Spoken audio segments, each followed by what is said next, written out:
नमस्ते दोस्तों। Network issue की वजह से मैं आगे लाइव नहीं कर पाऊंगा, लेकिन इस तरह के रिकॉर्डेड लेक्चर्स आपको मिलते रहेंगे अल्टरनेट डेज पे, जो कि आपको एग्जाम के लिए प्रिपेयर करते रहेंगे।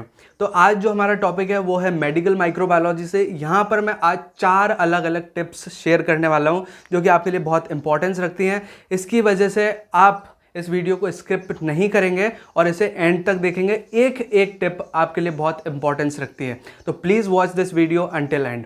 तो आज जो हमारा टॉपिक है मेडिकल माइक्रोबायोलॉजी से, पहला जो टिप है वो उसके लिए मैंने एक MCQ टाइप का क्वेश्चन बनाया है जो कि आपको थोड़ा सा इंटरेस्टिंग रहेगा और कुछ नया चीज़ जानने की हेल्प करेगा। तो यहाँ पर मैंने बनाया 3-3 सेट डिजीज़ के, जिसके अंदर 3-3 डिजीज़ेज़ हैं। अब यहाँ पर क्यों बनाए ये सेट, क्या रीज़न है, अब इनको एक एक से देखते हैं। सबसे पहला सेट है कॉमन कोल्ड, कोविड-19 और फ्लू। सबसे पहली बात बता दूं कि इन तीनों सेट डिजीज़ के में एक चीज़ कॉमन है कि इनका कॉजेटिव एजेंट का मीडियम ऑफ ट्रांसमिशन सेम है, यानी कि इसका मीडियम ऑफ ट्रांसमिशन सेम होगा, इन तीनों का सेम होगा, इन तीनों का सेम होगा। अगर आपने ये मीडियम ऑफ ट्रांसमिशन पता लगा लिया तो आपकी ये 3 चीज़ें, मोड ऑफ ट्रांसमिशन, प्रिवेंशन और डायग्राम, ये तीनों चीज़ें अगर आपका क्वेश्चन आता है और आपको अटेम्प्ट करना है तो ये तीनों चीज़ें आपको फ्री में मिल जाएंगी। और एक चीज़ तो आपने पता लगा ही लिया, तो ठीक है, ये आपका आंसर बहुत आसान बनाने वाली है। कैसे? अब देखिए, कॉमन कोल्ड है, कोविड-19 या फ्लू है, पहले डिस्कस कर लेते हैं यहाँ पर। और सेकंड में है टाइफॉइड, कॉलेरा और पोलियो। थर्ड में है एड्स और हेपेटाइटिस बी और STDs, यानी कि सेक्सुअल ट्रांसमिटेड डिजीजेस। ठीक है, तो पहला जो सेट है जो कि 3 डिजीज़ का, इसके अंदर पॉजिटिव एजेंट का मीडियम ऑफ ट्रांसमिशन, यहाँ पर एग्जांपल से मैं समझाता हूँ कि कॉमन कोल्ड, कोविड-19 और फ्लू का मीडियम ऑफ ट्रांसमिशन क्या है, किस चीज़ से फैलता है, मोस्टली किससे फैलता है, ड्रॉपलेट इन्फेक्शन। यानी कि कोई पर्सन कफ या स्नेज करेगा तो उसकी जो म्यूकस है, उसका सलाइवा की जो ड्रॉपलेट्स हैं वो हवा में जाएगी, जिसके अंदर वायरस पार्टिकल्स होंगे या फिर जो भी इन्फेक्शियस पार्टिकल होंगे, तो वो दूसरे पर्सन्स को जाकर के लगेंगे और वो जाकर के इनहेल हो जाएंगे बॉडी के अंदर और वो पर्सन जो है वो बीमार हो जाएगा। तो यह इसका जो पॉजिटिव एजेंट है वो क्या है, ड्रॉपलेट इन्फेक्शन से फैलता है। ठीक है, सेकंड का टाइफॉइड, कॉलेरा और पोलियो, इनका पॉजिटिव एजेंट किससे फैलता है? जैसे कि आपको पता है typhoid, cholera, polio water borne disease है, यानी कि ये पानी से फैलती हैं। पानी से तो कैसे फैलेंगी? पानी में जब फीकल मटेरियल होगा, जब कंटामिनेटेड फीकल मटेरियल होगा तो ये वहाँ से फैलेंगे। यानी कि कोई इन्फेक्टेड पर्सन जब अपना फीकल मटेरियल एक वाटर बॉडी के अंदर डिस्कार्ड करता है तो वो जो वाटर बॉडी के अंदर जो उसका फीकल मटेरियल है वो पूरा मिंगल आउट हो जाएगा, और जब उस वाटर को कोई यूज़ करेगा नॉर्मल पर्सन तो वो इन्फेक्टेड हो जाएगा। क्यों? क्योंकि उसके अंदर फीकल मटेरियल, तो इनका जो ओरिजिन है फीकल ओरल रूट है। इन तीनों डिजीज़ का फीकल ओरल रूट है, यानी कि वाटर बॉर्न डिजीजेज हैं। यहाँ पर बात करें एड्स, हेपेटाइटिस और STDs के केस में, तो एड्स, हेपेटाइटिस भी तो आपको खासकर याद ही होंगे कि ये ब्लड बॉर्न डिजीज़ है या फिर जो इंटरनल फ्लूइड्स होते हैं उसके थ्रू फैलती है। तो या इनको मोस्टली क्या कह सकते हैं हम कि ये ब्लड बॉर्न डिजीज़ या फिर इंटरनल फ्लूइड बॉर्न डिजीज़ है। तो हमको पता क्या चला, कोई भी डिजीज़ आ जाए तो उसको कंपेयर करके देखो कि भाई इनका पॉजिटिव एजेंट का मोड ऑफ ट्रांसमिशन क्या है। तो हमको पता चला इसका तो ड्रॉपलेट इन्फेक्शन है, इसका वाटर बॉर्न डिजीज़ है या फिर फीकल ओरल रूट है या फिर इसका ब्लड बॉर्न डिजीज़ है। तो इससे पता चल गया। अब आप यहाँ देखिए कि अगर इन तीनों डिजीज़ेस को आपको डिफाइन करना है तो आपको पता चल गया है मोड ऑफ ट्रांसमिशन क्या है। तो यहाँ पर मोड ऑफ ट्रांसमिशन, जैसे कि जो डायग्राम्स होंगे, जैसे बायोलॉजी में अगर आप कोई भी आंसर लिखते हैं तो डायग्राम बहुत इंपॉर्टेंट होता है, क्योंकि अगर आप डायग्राम बनाते हैं तो बहुत ज़्यादा मार्क्स गेन करने की आपकी जो आंसर की कैपेसिटी है वो बढ़ जाती है। तो यहाँ पर आपको मीडियम ऑफ ट्रांसमिशन जैसे ही पता चला तो आपने क्या लिख दिया, सबसे पहले तो ट्रांसमिशन, मोड ऑफ ट्रांसमिशन कैसे फैल रही है, ये ड्रॉपलेट से फैल रहा है। यानी कि आप लिख सकते हो कि एक पर्सन कफ कर रहा है, दूसरा उसको ले रहा है, उसकी वजह से बीमार हो रहा है। डायग्राम बना सकते हो एक पर्सन का, दूसरे पर्सन का, जो एक कफ कर रहा है, एक स्नेज एक उसको ले रहा है। और एक प्रिवेंशन मेजर्स, जब फैल एक ही तरह से रहे तो इनके प्रिवेंशन भी सेम होंगे।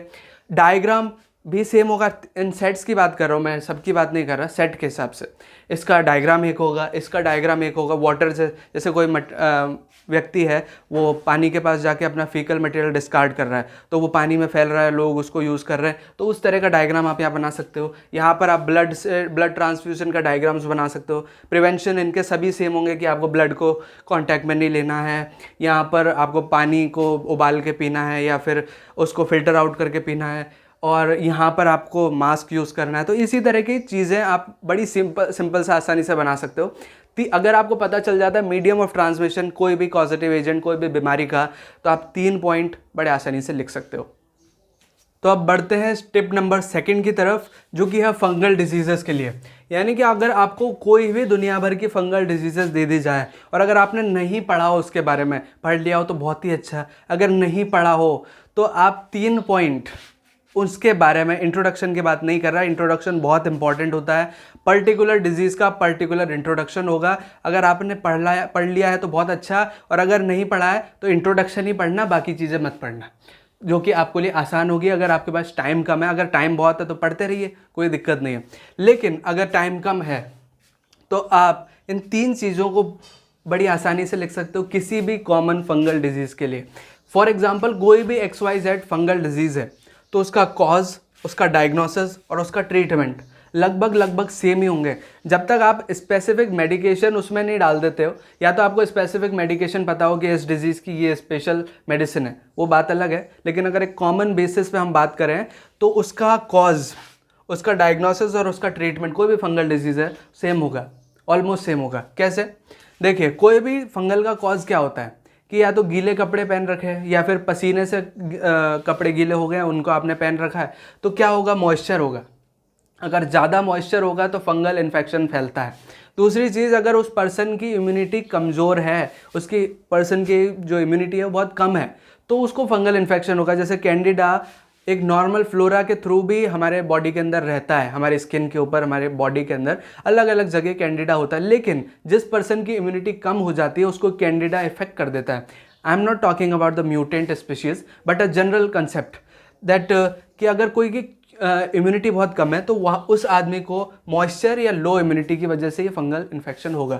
मॉइस्चर में आप क्या क्या पॉइंट लिख सकते हो कि आपने गीले कपड़े पहन रखे हैं, आपने गलत गीला स्विम सूट पहन रखा है, या फिर आप बहुत ज़्यादा स्वेटी हो, तो उस तरह की पॉइंट जिसमें आ सकते हैं। लो इम्यूनिटी के अंदर आप बहुत कुछ बता सकते हो कि उसके अंदर लड़ने की क्षमता कम है, उसको बहुत सारी बीमारियां हो सकती है। जैसे एड्स का पॉइंट यहाँ पे बहुत अच्छे से लिख सकते हैं कि एड्स के केस में बहुत सारी फंगल डिजीजेस ऐसी हो जाती हैं जो कि नॉर्मल पर्सन को नहीं होती है, तो वो चीज़ें आप यहाँ डिस्कस कर सकते हो अगर आंसर को लेंथी थोड़ा करना है तो। अगला चीज़ है डायग्नोसिस। डायग्नोसिस फंगल का एक ही तरह से होगा, चाहे अगर अंदर का डायग्नोसिस है, किसी मतलब अंदर जो बॉडी के अंदर कोई फंगल इन्फेक्शन है, तो या तो उसका फ्लूइड निकाला जाएगा और उसको टेस्ट किया जाएगा, या फिर उसको अगर बाहर सुपरफिशियल या क्यूटेनियस माइकोसिस है या कोई भी बाहर की फंगल डिजीज़ है तो डायरेक्ट माइक्रोस्कोप एक एग्जामिनेशन होगा। यानी कि उसका जैसे हाथ पे अगर फंगस है, फंगल इन्फेक्शन है, तो उसका स्वैब, कॉटन स्वैब या फिर उसका स्किन का छोटा सा प्रिक लेकर के उसको माइक्रोस्कोप में ऑब्जर्व किया जाएगा। उसके बाद पता लगाया जाएगा कि ये फंगल इन्फेक्शन किस तरह का है। तो ये आप लिख सकते हो। कल्चर टेस्ट, फंगल का कल्चर टेस्ट तो बहुत ही कॉमन है कि आपने फंगल का कोई भी स्वैब लिया और उसको अपने जो कल्चर मीडिया उसके ऊपर ग्रो करा लिया, तो उसके बाद आपको बायोकेमिकल कैरेक्टरिस्टिक के बेसिस पे आप आइडेंटिफाई कर पाओगे कि कौन सा फंगस है।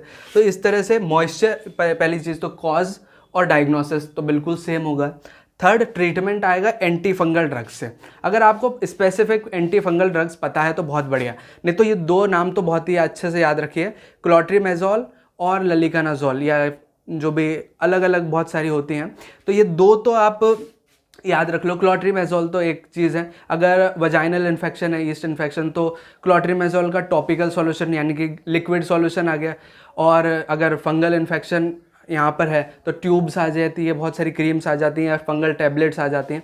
तो इस तरह के आप एंटी फंगल ड्रग्स लिख सकते हो। एंटी फंगल ड्रग्स का आप यहाँ काम बता सकते हो कि करता क्या है वो, कि वो सेल वॉल को डिनेचर करेगा, जो फंगल है उसके हाईफाई को ब्रेक करेगा, उनका रेप्लिकेशन रोकेगा। इस तरह की बहुत सारी चीज़ें आप यहाँ डिस्कस कर सकते हो। तो फंगल डिजीज़ अगर आ जाती है तो 3 चीज़ें तो बड़ी आसानी से आप लिख सकते हो। इंट्रोडक्शन आपको पढ़ना पड़ेगा क्योंकि वही बहुत इंपॉर्टेंट होता है। ठीक है, तो मूव करते हैं थर्ड स्टेप की तरफ, जो कि है वायरस के लिए। यानी कि अगर आपके पास कोई भी वायरल डिजीज़ अगर डिस्कस करने के लिए आती है तो वायरल डिजीज़ तो आप जैसे तैसे लिखेंगे, लेकिन यहाँ पर एक छोटी सी चीज़ ज़रूर इंक्लूड कर लीजिएगा कि वायरस का रेप्लिकेशन का डायग्राम बना लीजिए, क्योंकि वायरस का रेप्लिकेशन ऑलमोस्ट सिमिलर होता है सभी वायरस में, चाहे वो कोई सा भी वायरस हो। उसका होस्ट अलग हो सकता है, वायरस अलग हो सकता है, लेकिन उसका जो रेप्लिकेशन फॉर्म है वो हमेशा सेम ही होगा। यानी कि जो टिप है हमारी, रेप्लिकेशन और इन्फेक्शन साइकिल ऑलवेज सिमिलर। जो रेप्लिकेशन और इन्फेक्शन साइकिल होता है वायरस का वो हमेशा सिमिलर होता है। इसकी वजह से जैसे मैंने बताया था बायोलॉजी में डायग्राम्स बनाना बहुत इंपॉर्टेंट है, तो वायरस का रेप्लिकेशन साइकिल ज़रूर बनाएं, चाहे कोई सा भी हो। आपको उसमें कोई एंजाइम्स डिफाइन करना ज़रूरी नहीं है कि यहाँ डीएनए पॉलीमरेज लग रहा है, ये सिंगल स्ट्रैंडेड डबल स्ट्रैंडेड हो गया। अगर आ रहा है तो बहुत अच्छा, नहीं तो एक कॉमन डायग्राम आप ज़रूर बना सकते हैं जो कि इन्वॉल्व करेगा इन्फेक्शन, मल्टीप्लिकेशन और रिलीज। यानी कि पहला स्टेप वायरस क्या करता है, होस्ट के पास जाकर अपना जेनेटिक मटेरियल होस्ट के सेल के अंदर इंजेक्ट कर देता है।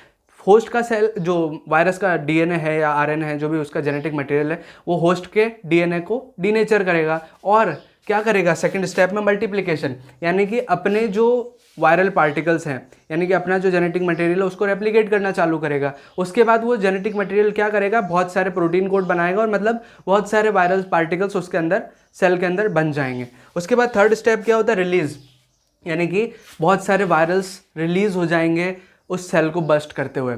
ये मैं बात कर रहा हूँ लाइटिक साइकिल की। लाइसोजेनिक साइकिल में कुछ और होता है, उसमें वो डीएनए के साथ कोलैबोरेट कर लेता है, लेकिन बाद में वो भी लाइटिक साइकिल के अंदर कन्वर्ट हो जाता है। तो इस तरह से अगर कोई भी आंसर हो वायरल डिजीज़ से संबंधित, तो हमेशा डायग्राम वायरल इन्फेक्शन का ज़रूर बनाना, चाहे वो कोई सा भी वायरस हो। ये 3 चीज़ें ज़रूर याद रखना। नाउ आज का जो फाइनल पॉइंट है उसके बारे में बात करते हैं, वो है डायरिया के लिए। यानी कि डायरिया अगर आपके पास कॉजेटिव एजेंट वेरी करता है, यानी कि आपको लिखा आता है कि ये डायरिया बैक्टीरिया से हुआ, ये वाला इस फंजाई से हुआ, या फिर ये वायरस से हुआ, या किसी और चीज़ से हुआ, तो डायरिया के केस में चाहे कॉजेटिव एजेंट अलग अलग हो, लेकिन जो सिम्टम्स होंगे डायरिया के वो हमेशा सेम होंगे, जो ट्रीटमेंट होगा वो हमेशा सेम होगा। तो एग्ज़ाम में कभी भी कंफ्यूज नहीं होना कि डायरिया उस ऑर्गेनिज्म से हुआ तो उसका सिम्टम अलग आएगा। डायरिया के सिम्टम्स क्या होते हैं, या तो उसको लूज मोशंस होते रहते हैं, उसका पूरी बॉडी डिहाइड्रेट हो जाती है, उसके होंठ सूख जाते हैं, उसके आईलिड गिर जाती है, बॉडी पूरी तरह थकी हुई रहती है। इस तरह के सिम्टम्स होते हैं डायरिया के। और ट्रीटमेंट क्या है, ट्रीटमेंट डायरिया का ट्रीटमेंट के लिए WHO ने रिकमेंड किया है कि मोस्टली एंटीबायोटिक्स या एंटी जो भी ड्रग्स होते हैं, एंटी माइक्रोबियल ड्रग्स, वो नहीं दिए जाते क्योंकि वो रेजिस्टेंस क्रिएट करते हैं। इसकी वजह से जो भी डायरिया का पेशेंट होता है उसको हमेशा इलेक्ट्रोलाइट या वाटर रिहाइड्रेटेड करके ट्रीटमेंट किया जाता है। और मोस्टली डायरिया जो ट्रीटमेंट हो जाते हैं वो 3 से 7 दिन, यानी कि 1 हफ्ते के अंदर अंदर पूरी तरह डायरिया ठीक हो जाता है, चाहे वो फूड पॉइजनिंग से हुआ हो, चाहे कोई दूसरा कॉज हो, पर डायरिया का ट्रीटमेंट और सिम्टम्स सेम आएंगे। तो ये छोटा सा टिप है जो आपको याद रखने में आसानी होगी। तो ये थे वो टिप्स जिनकी मदद से आप मेडिकल माइक्रोबायोलॉजी को थोड़ा और आसान बना सकते हो। आई होप कि आपको ये टिप्स किसी ना किसी तरह हेल्प करें। और अगर आपने कल का वीडियो नहीं देखा है जो लेक्चर नंबर 1 है, तो वो भी देख लीजिए, क्योंकि वो भी आपको किसी ना किसी तरह से बहुत हेल्प करने वाला है। ओके, एग्ज़ाम्स के लिए ये जो टिप्स हैं वो काफ़ी बेनिफिशियल होंगे, जो आपका स्टडी को हार्ड नहीं स्मार्ट बनाएंगे। और अगर आप डिजीज़ से रिलेटेड और भी कुछ इन्फॉर्मेशन देखना चाहते हैं जो कि काफ़ी इंटरेस्टिंगली मैंने बनाए हुए हैं, तो मेरे दूसरे चैनल पर जाकर के आप उनको देख सकते हैं। चैनल का नाम है डिजीज़ मीडिया। वहाँ पर आपको काफ़ी इंटरेस्टिंग वे में डिजीज़ के बारे में जानने को मिलेगा और काफ़ी चीज़ें कुछ नया देखने को मिलेगा। तो आप जाइए, डिस्क्रिप्शन में लिंक है, उस चैनल को भी विज़िट कीजिए और सब्सक्राइब कीजिए। और इस चैनल को सब्सक्राइब भी कर लीजिए, क्योंकि आने वाले वीडियोज़ आपको काफ़ी बेनिफिट करने वाले हैं। तो आज के लिए तो कुछ इतना ही, फिर मिलते हैं अगले लेक्चर में।